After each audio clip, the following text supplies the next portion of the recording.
సంపూర్ణమైన కార్యం దేవుడు చేశాడు. మనం చేసుకోవాల్సింది ఏం లేదు. చాలామంది అంటారు, ఇప్పుడు కూడా చాలామంది క్రైస్తవులకు ఉన్న అభిప్రాయం ఏంటంటే, నా నీతి క్రియల ద్వారా నేను రక్షణ నాకు ఉందండి, నేనేదో పుణ్యకార్యాలు చేస్తున్నాను కాబట్టి రక్షణ. బైబిల్ రాయబడి ఉంది, మన నీతి క్రియలు మురికి పేలికలంట, మసిగుడ్డలు లాంటివి. We can never be justified by the works of a righteous man. నీతి క్రియలు బట్టే రక్షణ వస్తే మనకంటే బైరాగులు ఉన్నారు, యోగులు ఉన్నారు, పుణ్యకార్యాలు చేస్తున్నారు, దాన ధర్మాలు జపతపాలు చేస్తున్నారు ఉన్నారు. కానీ క్రీస్తులో మన సంపూర్ణత. అని క్రీస్తు మన పక్షం ఉంటే మన విరోధి ఎవడు? Who is it who can level allegations against us? Who can fight against us when God is in us? క్రీస్తు మనలో ఉన్నాడన్న సత్యం తెలుసుకుంటే ఆ వ్యక్తి ధైర్యంగా ప్రభువుని ఆరాధిస్తాడు. దేవుడు మా పక్షం ఉండగా మనకు విరోధి ఎవడు? అందుకొరకే ఇంకా ముందుకు వెళ్ళినట్లయితే ఆ దేవుని యొక్క కార్యము ఇక్కడే 32వ వచనంలో జవాబు రాశాడు.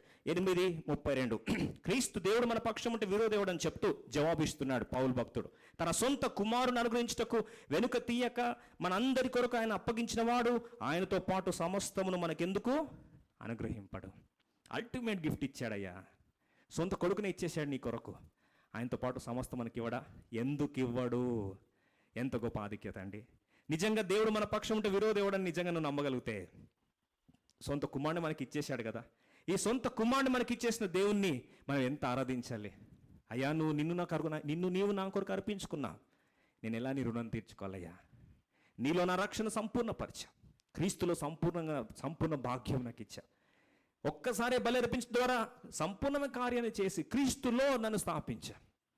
ఎంత గొప్ప ఆధిక్యత. క్రీస్తు అనే బండ, క్రీస్తే ఆ బండ. ఆ బండ మీద స్థాపించబడ్డ మనము కదల్చబడము, స్థిరులమై ప్రభువుని ఆరాధించడానికి దేవుడు మొదటి తలము ద్వారా మనందరితో మాట్లాడుగాక. రెండో ప్రశ్న, రోమా 8:33, రోమన్స్ చాప్టర్ 8:33, 33 వచనం అందరం కలిసి చదువుకుందాం. దేవుని చేత ఏర్పరచబడిన వారి మీద, రెండో ప్రశ్న చూడండి, నేరము మోపు వాడెవడు? మొదటిది, విరోధి ఎవడు? మన పక్షం దేవుడు ఉంటే విరోధి ఎవడు? After all.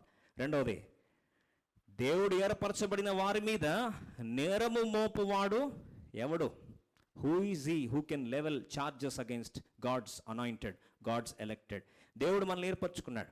అందుకొరకే జగత్తు పునాది వేయబడక మునిపే క్రీస్తులో దేవుడు మన నిన్న ఏం చేశాడు? ఏర్పరచుకుని ఉన్నాడు. మరి దేవుడు ఏర్పరచుకుని ఉంటే మన మీద 33వ వచనం, నేరం మోపే శక్తి ఎవరికి ఉందండి? మనం అంటాం కదా అపవాదికి ఉందని. అవును, అపవాది పరిచర్య ఏంటంటే సహోదరుల మీద నేరం మోపడమే. ఇంకో మాట చెప్పాలంటే, నువ్వు పాపివి, నీ బతుకు నాకు తెలీదా, గద్దినం నువ్వు చేసి నాకు తెలీదా, గత వారం నాకు తెలీదా, ఎన్నిసార్లు పడిపోయా నాకు తెలీదా, ఆ రోజు అలనాడు ఆ టైంలో అన్నీ చెప్తాడు అపవాది. వాడి పనే నేరం మోపడం, దోషారోపణ భావన, ఒకలాంటి అపరాధ భావన. దోషారోపణ భావన, అపరాధ భావన తీసుకొచ్చి మన మీద నేరారోపణ చేస్తూ ఉంటాడు. మీరు అనొచ్చు, పరిశుద్ధాత్మ దేవుడు నేరారోపణ చేస్తాడా? నేరారోపణ ఎప్పుడు చేయడండి. పరిశుద్ధాత్మ దేవుడు చేసే పరిచర్య ఒప్పింపు పరిచర్య, కన్విక్షన్. అపవాది చేసేది నేరారోపణ. క్షమాపణ కోరి రక్త ప్రోక్షణకి వచ్చిన తర్వాత కూడా నేరారోపణ చేస్తూనే ఉంటాడు. పట్టించుకోవాల్సిన అవసరం లేదు. అయితే దానికి జవాబు ఏంటండి? అయితే జవాబు ఏంటి చూడండి, ఎంత బాగా రాస్తుంది. రోమా 8:33 ప్రశ్న తెరదీసి దానిలో జవాబు రాశాడు. నీతిమంతులుగా తీర్చువాడు దేవుడే. మనల్ని నీతిమంతులుగా తీర్చింది ఎవరండి? దేవుడే. ఇంకో మాటలో చెప్పాలంటే, ఈ వ్యక్తి పాపి అని అపవాది నేరారోపణ చేస్తే ఎవరా నువ్వు చేయడానికి? Who are you? నీకేం శక్తి ఉంది? నీతిమంతులుగా తీర్చేది ఎవరండి? దేవుడే. It is God who justifieth. నీతిమంతులు తీర్చడానికి కొరకు దేవుడు ఏం చేశాడు? 1 యోహాను 1:9 మనందరికీ బాగా పరిచయం. మన పాపములను ఒప్పుకొనిడలా ఆయన నమ్మదగిన వాడు నీతిమంతుడు గనుక, ఆయన నమ్మదగిన నీతిమంతుడు గనుక సమస్త పాపము నుండి మనల్ని ఏం చేశాడు? కడిగి నీతిమంతులుగా తీర్చాడు. ఇంకో మాటలో చెప్పాలంటే, మన దుర్నీతి నుండి నీతిమంతులుగా మార్చింది దేవుని యొక్క నీతి, ఆయన నమ్మకత్వం. ఆయన ఒక్కసారి నీతిమంతులు తీర్చిన తర్వాత నువ్వెవరో? దేవుడు అంటున్న మాట. పౌలు అడుగుతున్నాడు ప్రశ్న 33, దేవుని చేత ఏర్పరచబడే మీద నేరం మోపువాడు ఎవడో? జవాబు అంటాడు, నీతిమంతులు తీర్చేవాడు దేవుడే కదా. ఆ దేవుడిని నీతిమంతులు తీరిస్తే నీ మీద నేరం మోపే శక్తి ఎవరికి ఉంది? Who has got the guts to level charges against you? ఎంత గొప్ప ఆధిక్యత. అందుకొరకే ఒక్కసారి దేవుడు నీతిమంతులుగా తీర్చిన తర్వాత బైబిల్ గమనిస్తే, ఒక్కసారి నీతిమంతులు తీర్చిన తర్వాత మళ్ళీ పాపిగై, మళ్ళీ నీతిమంతులు తీర్చబడి మళ్ళీ పాపిగై. చాలామంది తెలియక అలాంటి పొరపాటు చేస్తూ ఉంటారు. బైబిల్ గమనించినట్లయితే ఒక్కసారి దేవుని యొక్క న్యాయస్థానంలో తీర్పు వెలువడిన తర్వాత ఈయన నీతిమంతుడు, జస్టిఫైడ్ అని ఒక్కసారి జడ్జిమెంట్ ఇచ్చిన తర్వాత దేవుడు కూడా ఆ తీర్పును తిరిగి మార్చుకోలేడు. తెలుసా అండి? మీరు అనొచ్చు, దేవుడు మార్చుకోలేడా అండి అని. ప్రభు అన్నాడు, నీ పాప ఎన్నటికీ జ్ఞాపకం చేసుకుని సముద్రగాధంలో పడవేశాను. ఒక్కసారి నీతిమంతుడిగా తీర్చాను.